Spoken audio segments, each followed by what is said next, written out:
I know you are running for Congress in Texas, which means by law you have to say you're a Cowboys fan, right? Yeah, absolutely. Okay. As a Cowboys fan, are you a little surprised by the idea that Tom Brady might be playing football in the NFC next year? No, I don't guess so. I mean, I kind of feel like, maybe he should have just hung it up, Yeah.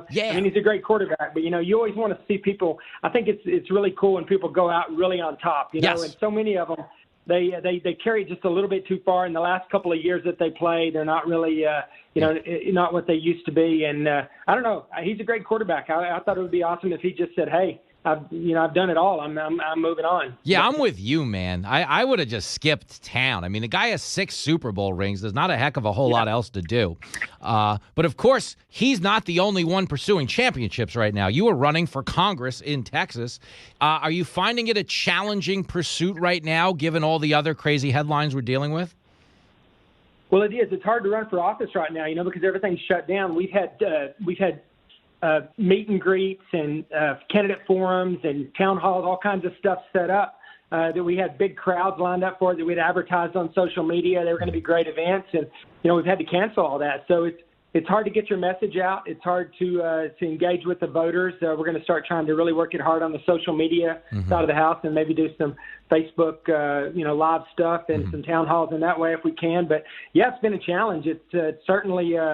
It takes a lot of the traditional campaigning stuff off the table. So, but we're going to make it. I mean, we're up here in Amarillo, Texas, 13th Congressional District. I've got a lot of campaign stuff that I was doing in Amarillo and Wichita Falls, and we're going to stay active. So I got faith in you. I think we'll do well. Well, what you need to do, man, is obviously come on this show because it's the best show on the radio. I think everybody would agree.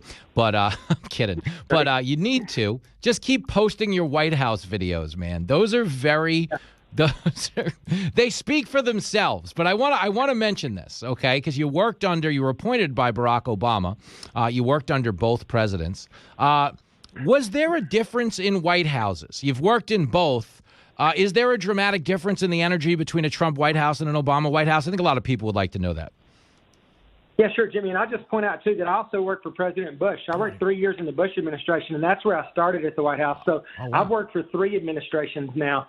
And I'll tell you, the energy in the Trump White House is pretty intense. I mean, and it's led by President Trump. He's just full of energy. And whether we're running around somewhere in the United States or we're overseas in another time zone, 12 hours away, everybody's dragging and tired. He doesn't let up. He just keeps moving, and he sets the pace. And sometimes the pace is pretty brutal. When you're trying to follow a man around who's his age, who only sleeps like 4 to 5 hours a night, it's difficult for everybody to keep up with the pace. But yeah, the energy's high there. The enthusiasm is high, and I think it was a fun place to work because I enjoyed working for President Obama as well. I mean, on a personal level, I would say that the Obamas treated me well. But you heard folks say whenever President Obama was in there, they called it no drama Obama, and it's true. I mean, President Obama was very even keeled, and there weren't a lot of ups and a lot of downs. There was just kind of no drama Obama. Whereas the Trump White House is a lot more fun because every day it's something interesting, something new, and it's like I'm an emergency medicine doc, and one of the reasons I love working in the emergency department is because you never know what's going to come through the door, right? And just at any minute, it can just get super exciting, just, instantaneously. And that's how it is working for President Trump, and I like it. Yeah, that's true. You never know who's going to write a book that you're going to be in. There's so much. Right. There's always something to respond to, which is No, it's fascinating. Who is a more mellow guy, though? Is George W. Bush a more mellow guy than Obama, or is he a little bit intense like the president? No, I would say President Obama is definitely the most mellow of the three. And President Bush and President Trump are different in a lot of ways, but I wouldn't call either one of those two mellow. That's funny. If you're just joining us, former White House physician Dr. Ronny Jackson is on the show. He, of course, a candidate for Congress in the 13th Congressional District out there in Texas. Amarillo, good people, good food. Is there a steak place in your district where they have like a crazy 100-ounce steak or something that you're supposed to eat and you get it free? Like, can you tell us a little bit about that as a doctor? Yeah. Yeah, it's the Big Texan, and so it's kind of legendary here, and they provide you with this just unbelievably massive steak and, all the fixings that surround it and everything, and I think you get it for free if you eat the whole thing. Now, honestly, I haven't tried it yet, and I'm not sure I'm going to go down that path, but I think it's legendary. Well, that's what I was going to. I assumed you hadn't tried it because you're still alive to talk about it. Right. There's that.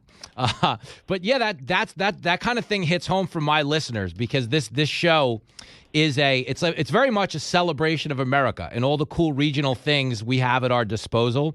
So I'm always thrilled to hear about what you guys are doing locally. Here in New York right now, what we're doing locally is we're getting ready to handle a boat that's coming up from the Red Cross called the Comfort. That's essentially going to set up some type of a triage situation here in New York to treat corona patients. As a former Rear Admiral in the Navy and a White House physician, is there anything we could be doing better on this coronavirus? Is there anything we should be doing different? What is your assessment from the press box now that you're like the eye in the sky? No, I think, what we have to do is we just have to look at the big picture here, and we have to take this serious. No one's saying that we shouldn't take this serious, and I'm saying we should take this serious, and so is the president and the administration. But we can't get too caught up in the fear that's kind of taken over in a lot of places. And I think it's taken over where you're at up in the Northeast a lot more than it has where I'm at here in the Texas Panhandle, in North Texas. But I think that we have to really just look at the facts.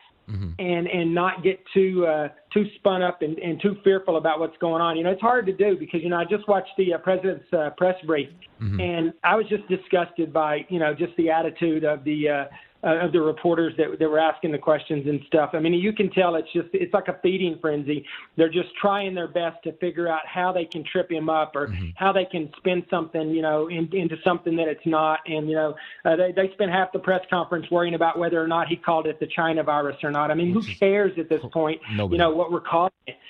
We are way past that, and, this virus came from China, But, trying to paint the president as a xenophobe and a racist because he mentioned it as the China virus at one point, it's ridiculous. That's not where our energy needs to be focused right now. We need to be focused on figuring out how to get out of this and to salvage our economy in the process. Yeah. Well, and it's just, I'm tired of the hype that surrounds it.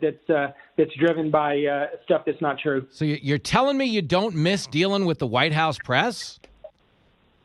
No, actually, I don't. I know you find that hard to believe, but that's not one of the things I miss. Oh, man, oh, boy. I'm surprised personally that they haven't gotten past their agenda at this point, only because to an objective person, it looks terrible to be trying to undermine a president when he's fighting an actual global pandemic. This is not like a political issue where they're trying to get mad at him for something he tweeted about Saturday Night Live or something. This is a global pandemic that's plaguing the planet. Are you a little surprised, or as a guy that spent a lot of time around the press, are they just always going to be this way? Oh, I'm not surprised at all. They declared themselves a long time ago. They've been doing this for 3.5 years now, just every single day trying to find some reason to tear him down and to undermine his current term and to keep him from getting a second term. And, they smell blood in the water here. The market's down, 1,800 points today? They're doing backflips right now. The president's, he's been incredibly popular as our president. Even people that publicly come out and talk trash about him, they appreciate what he's done for our economy, and for our country in general, a lot of the things he's done. But, that's been one of his biggest things is our economy's been on fire since he's been president. It's because of all the stuff he's done with regulations and, and protecting our borders and all the different things he's done that have allowed our economy to really thrive. And now this, unfortunately, is providing a big hit to our economy. Now, I think it's going to be temporary. I think that the president's absolutely right that as soon as this is done, the economy is going to come bounding back.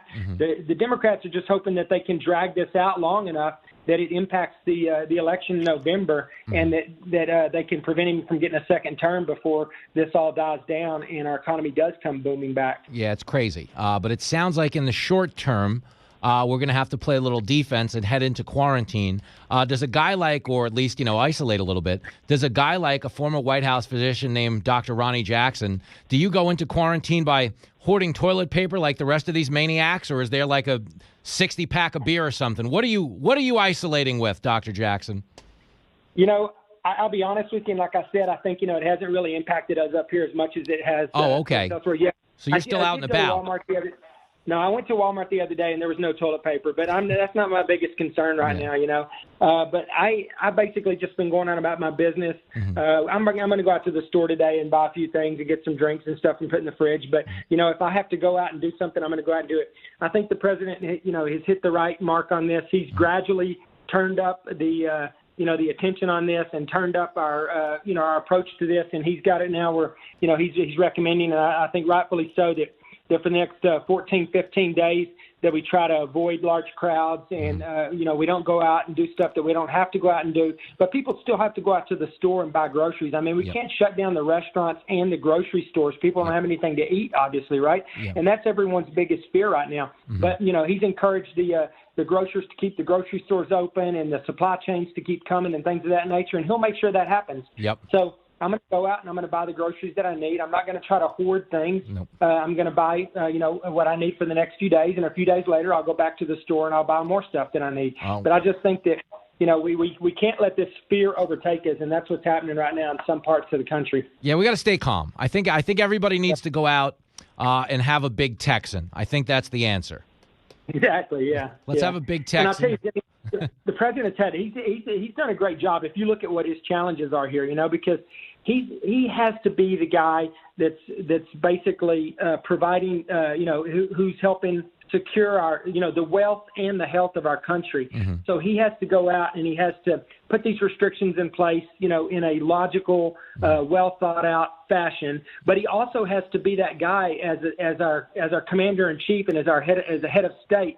He has to be the guy that goes out and sets the example that he's not going to be panicked by this, mm-hmm. that he's not going to be overtaken by the irrational fear that surrounds this. So he's walking that line. I think he's doing a great job. He's letting everybody know we can't be controlled by the fear that's being pushed out by the liberal press and by the far left right now. But on the other hand, we can't not take this serious, and we need to go ahead and do the things that we can do right now to protect ourselves and protect our families. And that includes for the next 14 to 15 days mm-hmm. for kind of isolating ourselves a little bit, not locking ourselves in our house, mm-hmm. but isolating ourselves more than we're accustomed to. Yep. And I think as long as we follow the president's lead on this, we're going to be absolutely fine. Okay. No, listen, you sold me. I mean, you're a former White House physician. I'd like to think you know what you're talking about. So you sold me. I am on board. Who has a better shot here? Us of beating the coronavirus or your Cowboys of winning the Super Bowl? I think I'm going to go with us defeating the coronavirus right now. It's for the best. Yeah.